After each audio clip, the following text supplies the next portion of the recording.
தமிழக மக்கள் அனைவருக்குமே வணக்கம். இன்று பார்த்தீங்கன்னா அனைத்து கடைகளும் மூடப்படும் பந்த் அப்படின்ற மாதிரி சொல்லியிருக்காங்க.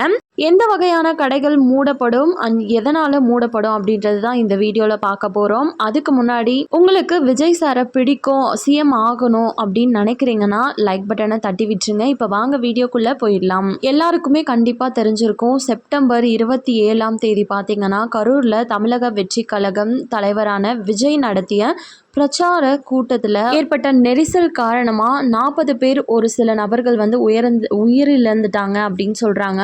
ஆனால் இன்னுமே விசாரிக்கும் போது 20 பேர் அப்படின்ற மாதிரி உயிரிழந்துட்டாங்க அப்படின்ற மாதிரியான நிறைய தகவல்கள் நம்ம இப்போ பார்த்துட்டு வந்துட்ருக்கோம். ஆனால் எது உண்மை எது பொய் அப்படின்றது இப்போ வரைக்குமே தெரியல.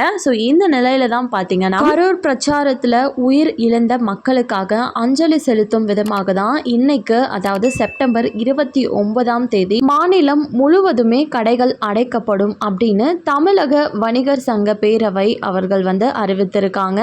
இது மாலை 6 மணி வரை கடைகள் எல்லாமே அடைக்கப்படும் அப்படின்னும், அத்தியாவசிய தேவைகளான மெடிக்கல், பால் உள்ளிட்ட கடைகள் திறந்திருக்கும் என்றும் கூறப்பட்டுள்ளது. எமர்ஜென்சிக்கு தேவையான கடைகள் மட்டும்தான் ஓப்பனில் இருக்கும், மீதி இருக்க அனைத்து கடைகளும் மூடப்படும் சொல்லியிருக்காங்க. இந்த பிரச்சனையை பற்றி நீங்கள் என்ன நினைக்கிறீங்க அப்படின்னு கமெண்ட் பாக்ஸில் சொல்லிட்டு போங்க. இது ரொம்பவே வருத்தத்துக்கு உரிய செயலாக இருக்குது. கண்டிப்பாக நெக்ஸ்ட் வீடியோவில் பார்க்கலாம். நன்றி.